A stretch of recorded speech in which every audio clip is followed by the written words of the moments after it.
Hello, everyone. Thanks for joining us tonight.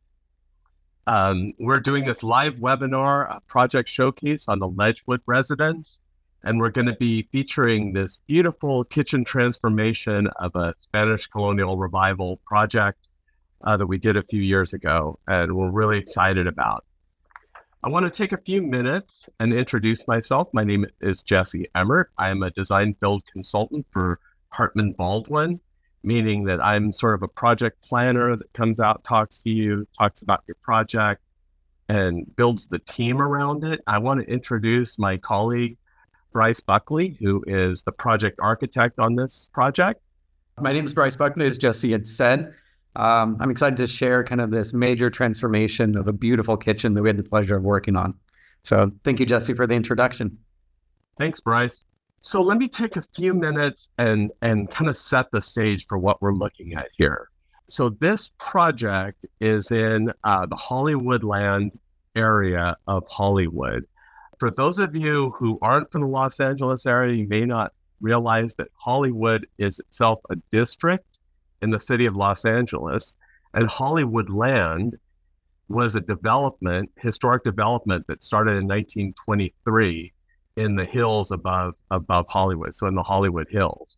And you can see from one of the photographs here that Hollywood sign that we're also familiar with used to be an advertisement for this development. And one of the things I want to point out about this development that's I think is really interesting is it was designed to be sort of a European village, and all the homes were designed by architects. The lots were purchased separately, and they conformed to the natural landscape, and they were to be designed in one of, I think, 5 historic styles. So Mediterranean, Tudor, Norman, and Spanish colonial revival. And the house that we worked on is in this Spanish colonial revival style. Now, the photos that you see on the screen now are just sort of emblematic of that style. I'm sure everybody's familiar with the Spanish colonial revival style, but, a lot of times there's this beautiful ironwork, beautiful tile. The photo that you see there, there's columns, there's often arches. So the Spanish colonial revival style is interesting because it was so uniquely adapted to our climate, since it was kind of born in the Southwest and in California with the missions and all that were the historic precedents. And so it really took on almost a life of its own. And it had this romantic allure because it alluded back to the kind of romanticized past of the Spanish and Mexican eras, but also because of its association with Hollywood, it kind of took off throughout the country, really. And in fact, throughout the world, there's examples of it as far afield as New Zealand. So it became a really popular style, and of course, it's still popular to this day. So we were really privileged to be able to work on this project. And I want to talk a little bit about what this project, why they came to us, and what they were after. The house is just a gorgeous example of this style. It's kind of terraced into the hillside, and all the rooms there's beam work and all this beautiful work. But the kitchen, now this is not in any way an ugly kitchen, but it had been remodeled. And they went with sort of an Art Deco period kitchen. And so the homeowners came to us saying, hey, we really want to go through and make some changes and make it feel more like it's part of the house. We do a lot of entertaining, and this kitchen becomes the place where everybody sort of ends up. So when they came to us, of course, we're going to focus on the kitchen, but there's other aspects to this project that we're not really going to talk about in tonight's seminar. There was, a courtyard, and then kind of the whole service wing of the house. I want to say how proud we are to be featured in the March 2024 issue of This Old House magazine, this particular project. And they actually interviewed Bryce and asked him a whole bunch of questions. So I don't know if you were ready for your close-up for this, but how did that go? I mean, as ready as I can ever be, I suppose. No, I just want to reiterate, we had a fantastic working relationship with the homeowner. and they were such a joy to work with. And so we're really excited to have their project featured in this upcoming issue. The interview was enjoyable. We really got into the nitty-gritty of the details and how working within a historic home, how you can use modern features, modern functions, but still be true to the architectural character of the house. So this was the epitome of one of those projects in which we're taking modern functionality, but really we want to stay true to the historical character and nature of the house. So pick up a copy if you see it. We're excited to have it featured. So every one of our projects starts with this idea of the design build process. So you might be asking yourself, yeah, that looks great. It's beautiful. I love how that kitchen came out. How did you get there? So we're going to talk about that. So there's these 4 steps in the process. The first step is pre-design. And pre-design is really just, I'm going to come out, initial consultation, talk to you about your project. It may not be me. I have several colleagues that may come out and speak to you. But the idea is to get to know what you're looking at. You get to know us. We take a lot of notes, learn more about your project.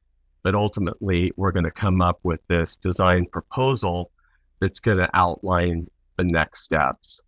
And the first of those next steps is conceptual design. Bryce, maybe you want to talk about conceptual design a little bit.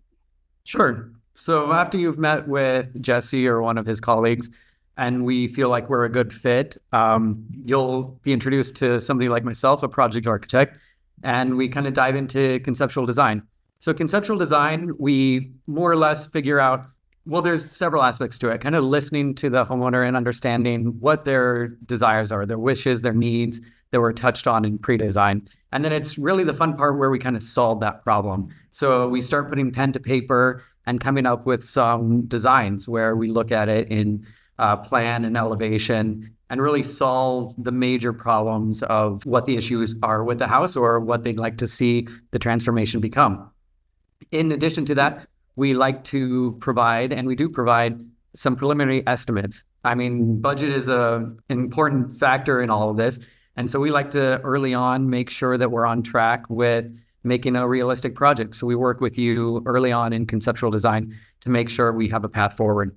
And after that is all kind of buttoned up, it leads us into the next phase of design development.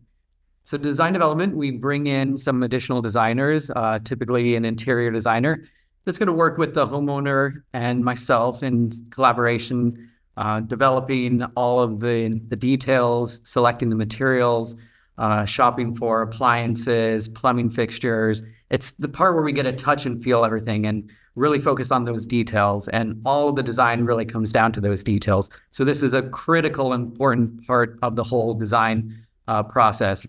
And then after design development is kind of wrapping up, we submit to the city for permits and it leads us into construction. Jesse, maybe you can cover construction for us. Yeah, so I like to say that construction's the easy part. I've said that before when one of our project managers was in the room, and they tend to kick me under the table for saying that because it's not at all easy. But if we do all these other steps, if we make these choices, if we have this information, then it's going to go as smoothly as it can. I don't know if any of you watched these shows where they talk about these things coming up and it's this crazy like, hey, we couldn't have known this is a bearing wall. You can usually know that it's a bearing wall. You just need to do your homework. And that's what we're trying to show here is these are the steps that you take to be able to have a successful project and not have all this crazy stuff come to light in the middle of construction. So that's, I think every one of our projects follows these steps, and that's how we end up with these successful projects, including the one we're going to be talking about today.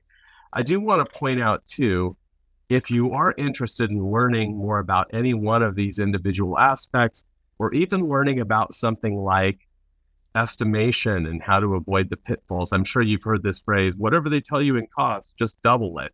Well, that doesn't have to be the case. You need to be working with somebody who is disciplined about their estimates. But we do have a YouTube channel. Go on there, You can find videos on each and every one of these subjects and learn more about that. And whether you're working with us or you're working with somebody else, information is obviously a key to power, and understanding these things is going to empower you to be able to make good choices and have a successful project. Let's talk now more specifically about this project. Here's the before. It was an attractive kitchen, just not really so much fitting within the look of the house. It did work with the era of the house, but it just wasn't right for the homeowners. And so when the homeowners came to us, there were a number of things they said. Here's some things we hate. Here's some things that are working okay for us. Here's some things we'd like to improve on. And that's where we went from there. Yeah, you might see from these before photos, it's not an unattractive kitchen. It actually had some beautiful elements to it, as Jesse had said. It just wasn't the character of the house, and the homeowner wanted to make some updates and some revisions and really be proud of the kitchen that they would host their gatherings in and invite people to all the time. So you'll see from the kind of before and afters how we took what was working well and what wasn't working so well and made basically a major transformation without moving too many things. And in that train of thought, early on in conceptual design, as I had said, we kind of start working in floor plan. So in working with a homeowner, one of the initial kind of ideas was a connection to the exterior courtyard and patio. Being in Southern California and indicative of the Spanish colonial style, you want that indoor-outdoor Southern California living. So we really looked at how we could open that, the northern wall there from the kitchen onto the patio. And with every design, there's concessions to be had. And the kitchen was actually working really well for the homeowner. They didn't want to give up much storage, and the functionality was working. And we discovered that the connectivity between the kitchen, both visual and physical with the door, was working well. So we stayed with those parameters. So here on the left, you can see the floor plan, and then we can transition to some before photos. Again, talking about what functioned well, the homeowner had these large refrigerators that they wanted to keep. So early in conceptual design, we work within the parameters kind of set, both design and functionally. But there were opportunities where we can gain some additional storage. So you'll see later on a similar photo as this, where we could possibly squeeze out some additional critical storage. Here you're looking at kind of the pantry space. Again, not an unattractive kitchen, but just didn't really speak the style of the house. And obviously there's a couple eyesores here. You can see with the microwave kind of shoved there in the middle of the pantry. So there were numerous opportunities in which, through a little zhuzhing and kind of refinement, we could elevate the space to make it one that the homeowner was really proud of. So then through conceptual design, we start with the existing floor plans and move on to some proposed floor plans. And you could say, well, this floor plan looks exactly like the previous one. And that's more or less correct. As we said, the layout really didn't change much because the functionality of the kitchen worked well. And the homeowner didn't want to move walls or drastically change things. But you'll see through innovative design proposals, we squeezed out all the space we could. Some of the perimeter cabinets got deeper. The pantry became more functional. The island became more functional. And you'll see that through some before and after photos. Yeah, I'd actually like to point out, too, that all those little bits of kind of sneaking a little bit of storage space here or improving the functionality of these cabinets here, you can even see that on this plan. Those cabinets were very shallow before. And at the very bottom of that, you can see that was a space that we're able to use to get a microwave. So that's an example, and we'll see how that works when we look at the plans as well. The pantry cabinet that's as you enter the room on the opposite kind of catty corner from that is another example of that. So as we go through this, you're going to see how we were able to maximize all that storage and really make the best use of that. So as we kind of wrap up conceptual design and we've solidified the overall plan and everything's working well, we start to look at everything in detail. So here is what we call an interior elevation, where we'll begin designing all the cabinetry, the doors, the drawers, the cab pulls, where the appliances go, how we might hide the appliances behind panels. We like to have everything planned out to the inch when we get to this point. And there you can kind of see what we drew in design development is what comes to fruition in construction. Similarly, this is the interior elevation of that refrigerator wall and the perimeter cabinets where we snuck in that microwave. And remember when I mentioned we found every little inch of storage space? Again, above the refrigerators there, we could squeeze out some new cabinetry. Yeah, and you may say when you look at cabinetry way up high like that, that it's not very useful.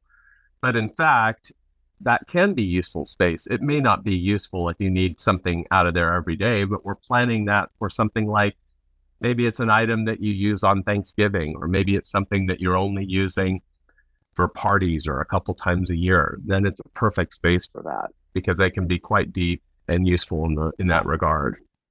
As Bryce had said, we had an interior designer who was one of the team. One of the things that's great about HartmanBaldwin as we move through our design process and then even into construction, you don't lose any team members. I don't go anywhere. Bryce doesn't go anywhere. You gain team members. And we brought in one of our interior designers who's part of the HartmanBaldwin family, came on, and one of the first things that she did was she wanted to get a full download of what we had already talked with the client. So we gave a lot of information about what the homeowner liked and didn't like. And then she was talking to the client herself. And then she came with this mood board. So mood board is basically a kind of a sample. And this is just a way of kind of getting the client's temperature. So based on what she had already heard, this is just some samples of some items to see what she likes and what she doesn't like. And as that process of design development moves forward, we start selecting the actual materials. So this floor was the old floor in the kitchen. And one thing we heard loud and clear from one of the homeowners was that they liked the dark grout. So there was a dark grout between these individual tiles, and they really liked that because it kept things from looking dirty straight up. There's also a dark countertop that they really didn't like. She didn't like that dark countertop. It was a soapstone countertop, and she felt like that really just showed rings and it just was a light suck in the room. Now, this was the tile that we ended up moving forward toward, and you can see that dark grout incorporated there. And we'll talk a little bit more about that in a minute. And here's the selections that were made. So a lot of effort went into these selections, but it was, like Bryce said, this is kind of the fun part for most of our clients. The first item that she really fell in love with was that deco tile, the star and cross pattern that was used on the backsplash. And that set the tone for a lot of the other selections. So the floor tile has that same star and cross pattern, but it's kind of a subtle relationship. And there's a beauty in that, right? It doesn't look like it's matchy-matchy. It just kind of has that design vocabulary relationship. And so that became a really nice,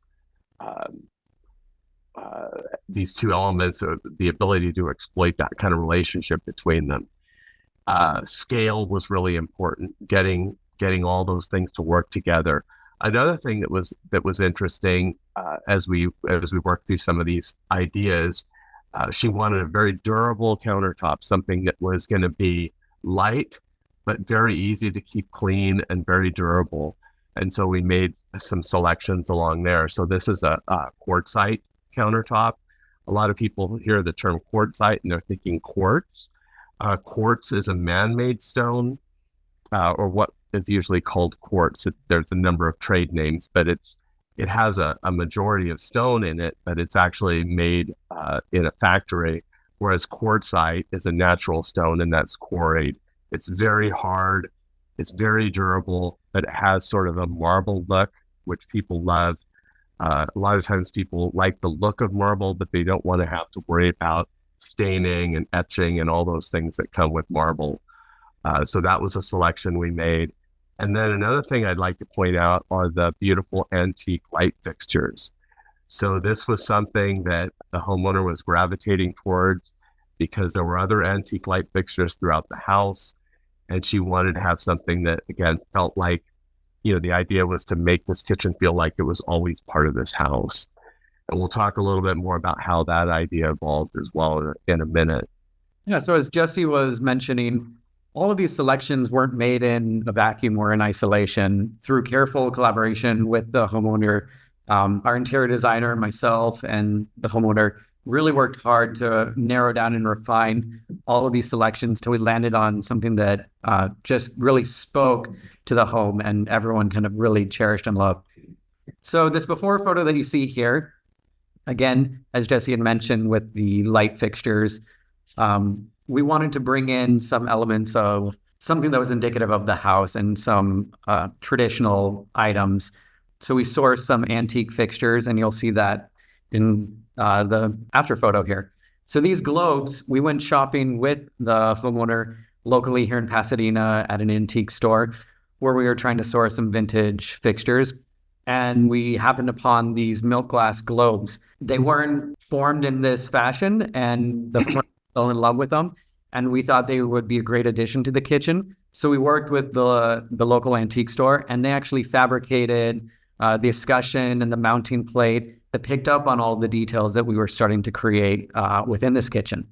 Similarly, as we talked about vintage pieces, in the previous kitchen, as you had seen, the cabinets just really weren't speaking to be of anything cherished.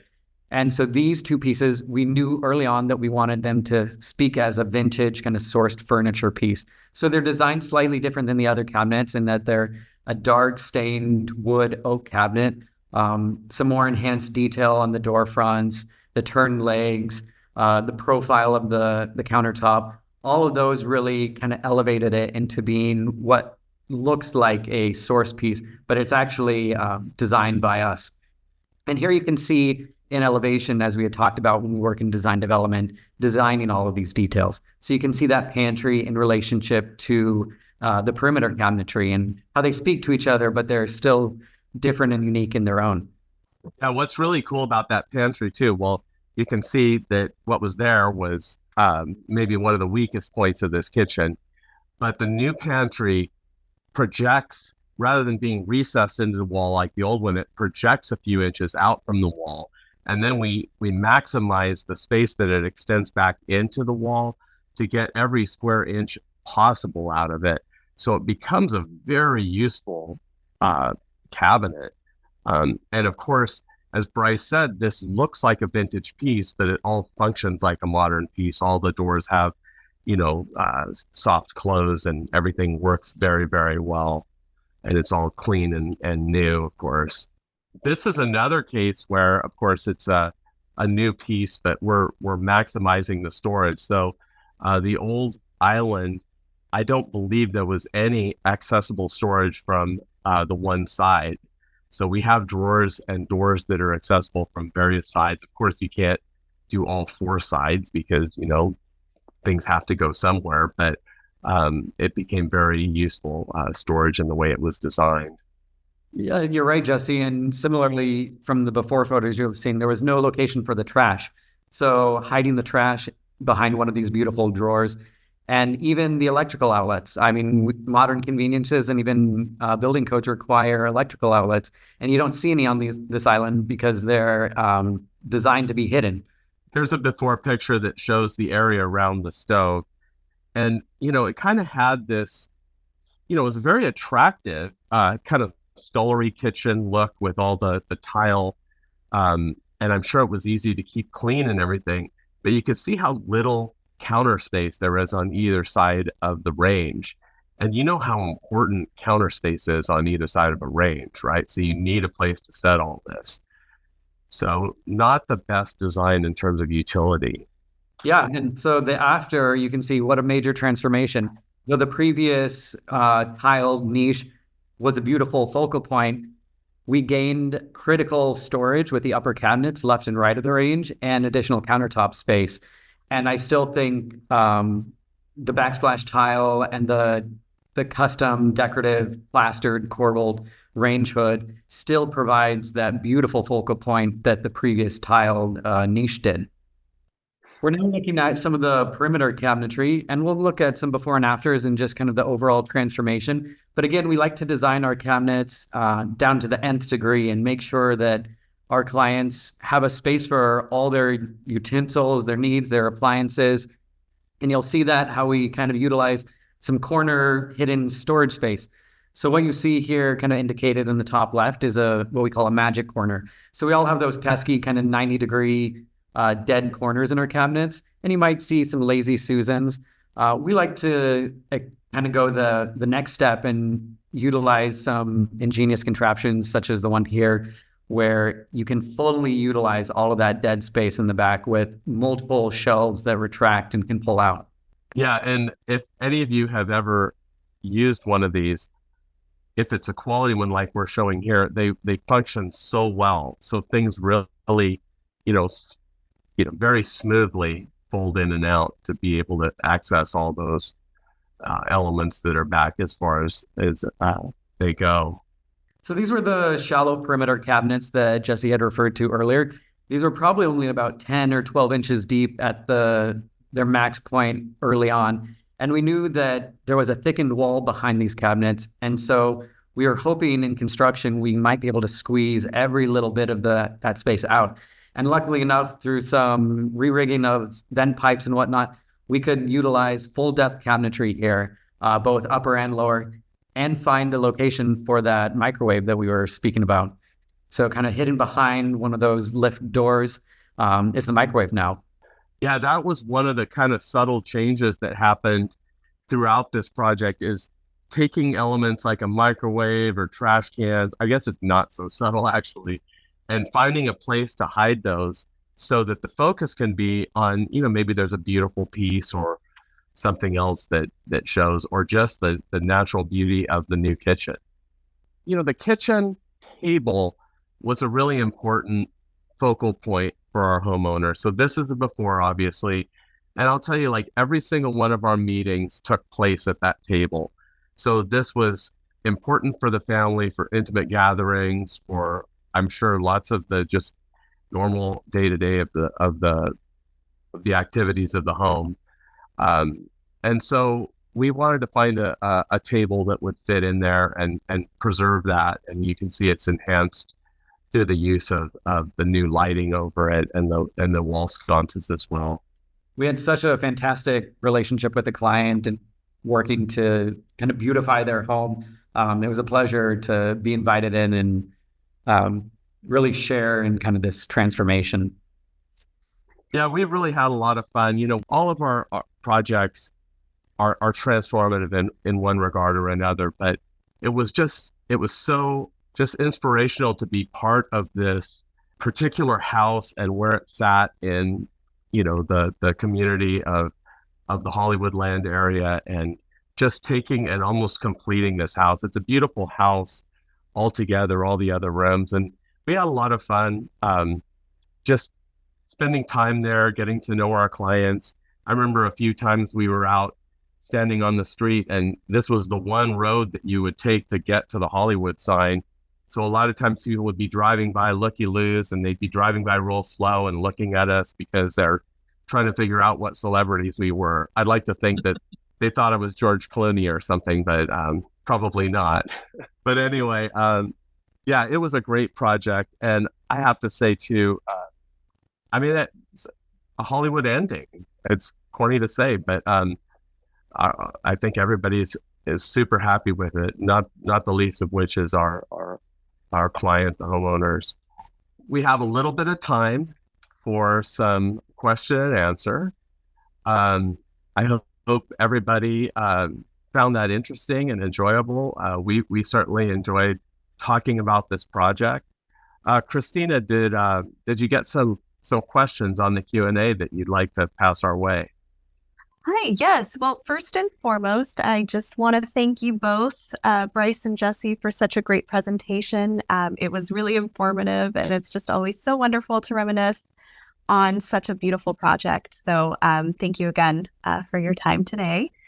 In regards to questions, we did get one pretty specific to the kitchen island.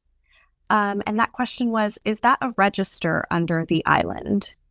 It is, yes. So again, we deal with modern amenities and air supply. So we located the air supply there in the toe kick of the island. Good eye, whoever wrote that in. Yeah, that Yeah, was a that's great question. That's an interesting question too, because oftentimes people will say, well, in fact, I met with somebody a couple weeks ago that said they had an inspector tell them that all the registers should be in the ceiling or in the walls. And that's not always the case. And in older houses, oftentimes the registers are in the floor. And if the forced air unit is in the basement, it's actually a much more efficient place to have it than in an attic where it's fighting against the physics of the space. But nobody wants a register in a floor in a kitchen, right? Because for one thing, you drop some food like a pea can roll down in there or something like that. So this is a great solution, having it in the toe kick like that. And you can even see if you look closely that it's a register that's designed to look like the wrought iron and the rest of the home. So not a single detail was missed in this project. Yeah, that was a great question there. And they just responded, I agree. I have an old house and registers are on the floors and walls. So they can relate there. Let's see here. In terms of another question we just got is, what is the best way to integrate modern appliances into a vintage kitchen? Boy, well, I think you saw an exact example here. I think we understand that appliances are always going to look modern. I mean, everyone's going to want the latest and greatest that's on the line. And different companies are now offering tweaks where you can change the knobs to integrate it to make it look more vintage. And even companies are creating replicas of vintage appliances. But I think through techniques like we used here by hiding some of the countertop appliances like the microwave, the dishwasher was a panel front dishwasher here. So it kind of just masks some of those modern amenities that might not be as conducive to a vintage kitchen. Yeah, and honestly, we can take it as far as you want with that. We've done projects where people have wanted to have an actual vintage stove like, Wedgwood or O'Keefe and Merritt, or even one of those big stoves like you see in the Gamble House in Pasadena. And, those can be retrofitted to be quite efficient and safe. Obviously you don't want to use something that's going to be dangerous. But there also are appliances like refrigerators that are made to look like vintage appliances.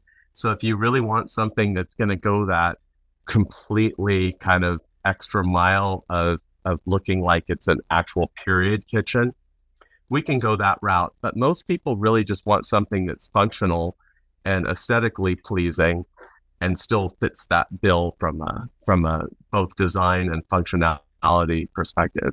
One of the things I would say about all of our kitchens, and really all of the spaces we design, is it needs to be functional first and foremost. I've walked into kitchens that have been recently designed, and maybe it's at a, home tour or something else, and people are oohing and awing over it, and I'm like, but this doesn't work, So that only goes so far as far as I'm concerned, especially in a utility room like a kitchen. It needs to be functional. Yeah, I totally agree. That was a great question. And then let's see here. I guess the final one we have is, what scale of work are you taking on right now? So we are looking for projects. Obviously we're busy, but we're always looking for good projects, and the type of scale, we're architects as well as general contractors. So it's not so much about the size of the project as the complexity. So if this had just been a kitchen remodel and it's just remove and replace, hey, we want to redo these cabinets, we're probably not a great fit. And I know as we describe this, it may seem like that's the type of project we're describing, but there were other areas that we were considering that are outside the kitchen. Just for today's topic, we're focusing on that. So it really has more to do with the complexity of the project than it does the size. And it's really where you're looking at something that's gonna make a difference in how you live. Maybe you have a space that isn't really working for you for whatever reason, and you want to enhance that. So I hope that's a satisfactory answer. Yeah, no, that was great. And then in terms of questions, I think we are all wrapped up. Great, thank you. Okay, well, thank you, everybody. I hope everybody stuck with us. Follow us on social media. You can see we're on all the platforms. We love doing these things. We love giving you information, and ultimately, we hope that if we work with you or you work with somebody else, that you learn something and that you have a successful project. Thank you very much.